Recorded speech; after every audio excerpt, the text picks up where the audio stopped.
Hi, Jennifer LaHaye here with Why Dyslexia is Not a Dirty Word. So, a new adventure today. I'm in my basement, hence the treadmill and the puppy. This is Condi and my good friend Beth Reusser. Beth and I became friends because of dyslexia, actually, and I'm going to let her share her story with you. But this is for all the parents out there who, if you feel that you're alone and you don't know what to do, she's your go-to girl, and we're going to talk about that later. But I want to refer to a quote, and this is from Marissa Mayer, who is now the CEO of Yahoo, and she started her position of CEO at Yahoo when she was pregnant with her first child. And so her quote is, I'm just going to read it so I'm accurate. New beginnings, professional, personal, or come what may, are always uncomfortable, but being open to them is the only way to grow. In the end, we are all much more capable of what we think. So I really want you to think about that, because this one's right over here, her story. So she's going to talk a little bit about that. So Beth, thank you for coming to my basement. I feel like it's like Wayne and Garth, like back inside.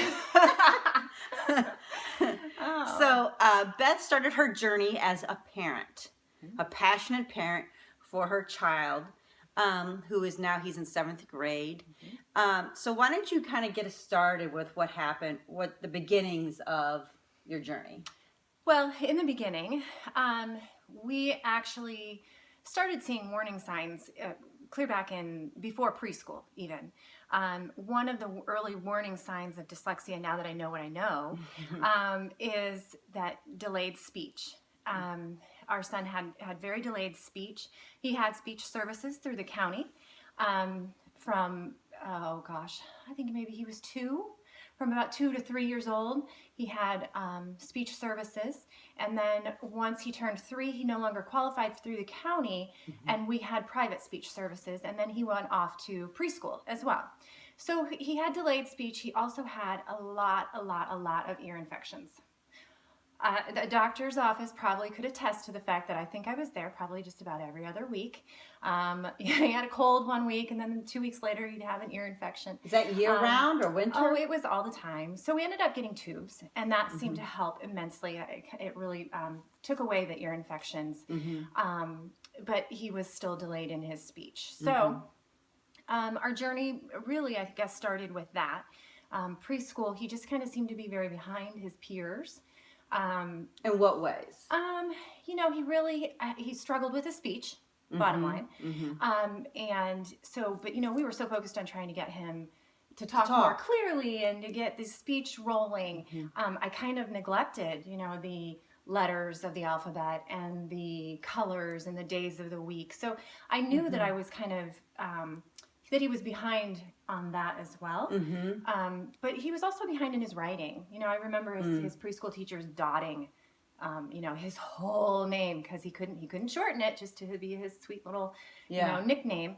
He wanted his whole name written out, and so they dotted his whole name. Bless their hearts. They really had patience they had a lot of patience for him.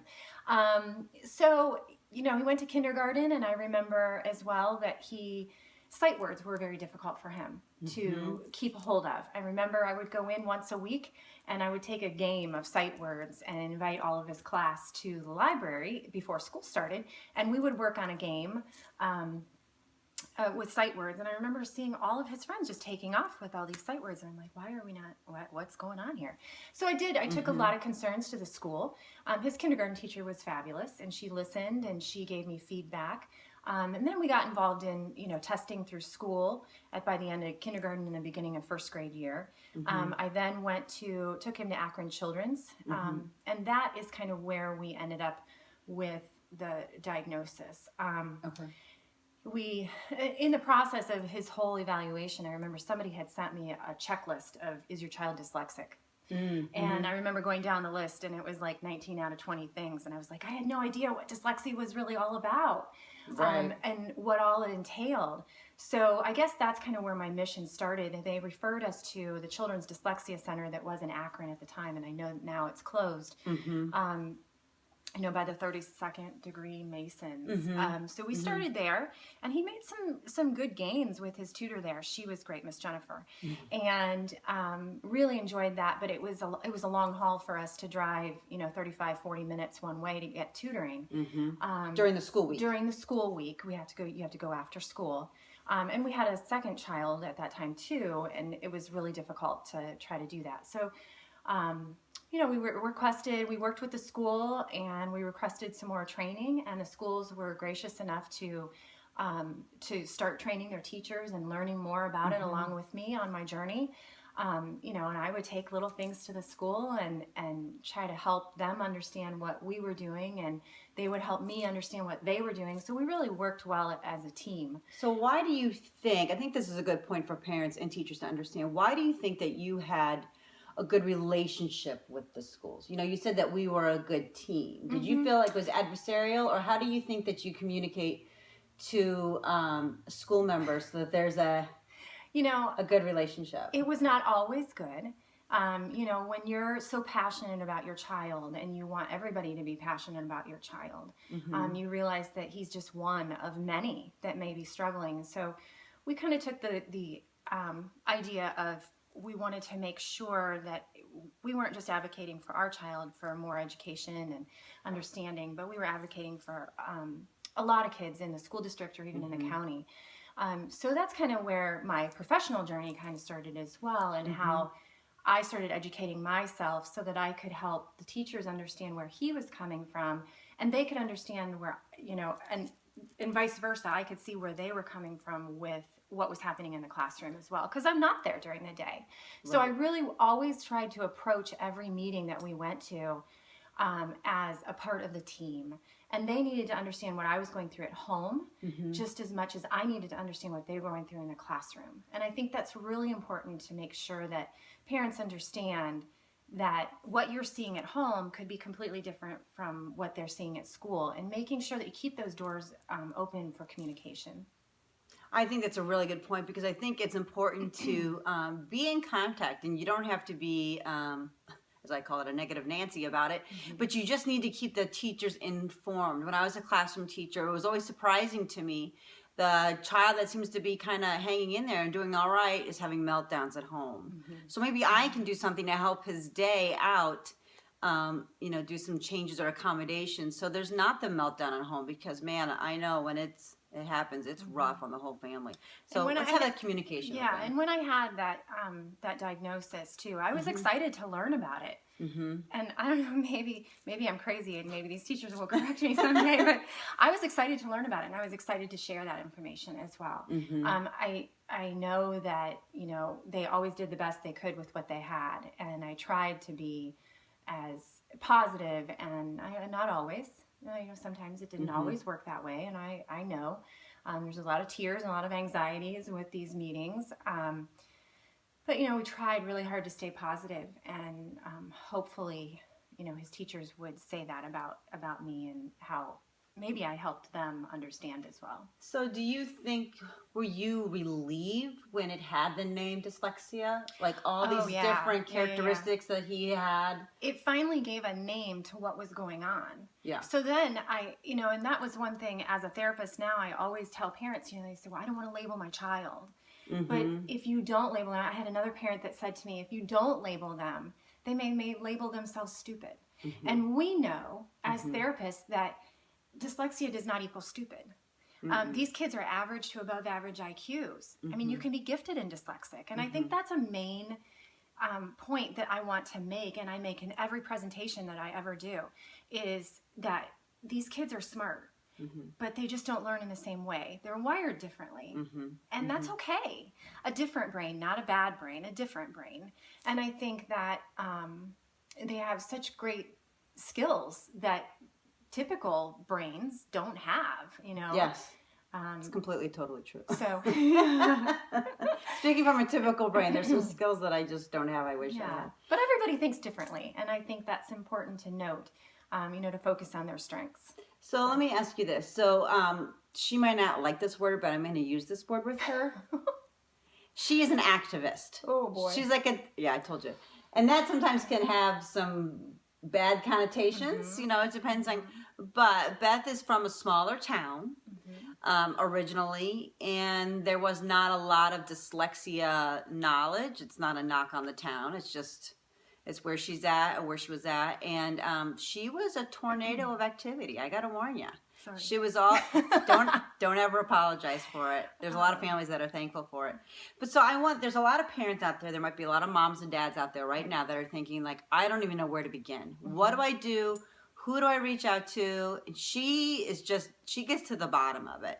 As I've heard before, they say if a mom wants to understand something about their child, to do more research than the FBI, and that would be Beth. So can you kind of take us some steps, like who did you reach out to kind of get the ball rolling, to figure out what you needed to do to help him? Yeah, well, somehow I kind of stumbled into, after we got a diagnosis and you are able to research what best practices are for that child to learn. I somehow stumbled across the International Dyslexia Association. Oh, sorry, Connie. Scared you on that one. But anyways, I stumbled across the International Dyslexia Association, and I started attending their symposiums in Northern Ohio. And, you know, that's kind of how and you know what, I reached out to the SST-9. I think you and I met there when you were doing a presentation there, and I was sitting in the front row listening very intently to every word. I was hanging on every word because I was desperate for knowledge, and I felt very alone. Can you tell people what the SSTs are? Oh, sure. The state support teams. State support team 9 in the area where we are in Northern Ohio had put on a parent presentation or a parent conference, I guess. And one of the speakers was about dyslexia, and it was Rebecca Tolson, and it was Jen LaHaye. And so we've traced back our history to well beyond even our training. I think I emailed Jen many questions about in the beginning. The questions. But it was a really long email. It was. State support teams, though, are there for parent support. So you don't have to feel curious about your school, if it's going to interfere with your school district. Is there going to be bad feelings? Do I feel like I have to tiptoe? It can be a really powerful resource, and those are across the state of Ohio. Just Google state support team and with your city or your county, and it'll probably give you some guidance right there. The other organization that I have to give a huge shout out to is the Wayne County Family and Children First Council. I've gotten involved with them when I was living in Wayne County, and they, you know, said, hey, we need more education about this in our county, and they helped me bring in the Northern Ohio branch of the International Dyslexia Association brought in a simulation to Orrville. They were, you know, Johnny on the spot with helping me with, you know, making sure that that we had volunteers for the evening to help get everything rolling. And they have, even now, they're still trying to get more awareness as far as learning to read, early literacy, dyslexia. So they're still doing some great things. So there's another organization, and I think that is in every county. I think there's a Family and Children First Council. Okay, so that could probably be Googled as well. So she is not afraid to ask questions. She's not afraid to make phone calls and lots of emails, and you don't have to be afraid to do it. And do it. Just do it. Get involved. And like I said, the Children's Dyslexia Center too. They were a great resource for me. So I started out with a lot of great resources at my fingertips. And if you go to the International Dyslexia Association, it's www.eida.org. You can go there and look at resources, and look at branches. And the state of Ohio actually has 3 branches, which is pretty unusual because some states don't have any. So I'm going to conclude this video, but actually I would like to do a part 2 because we got more to talk about. So Beth, this is why dyslexia is not a dirty word.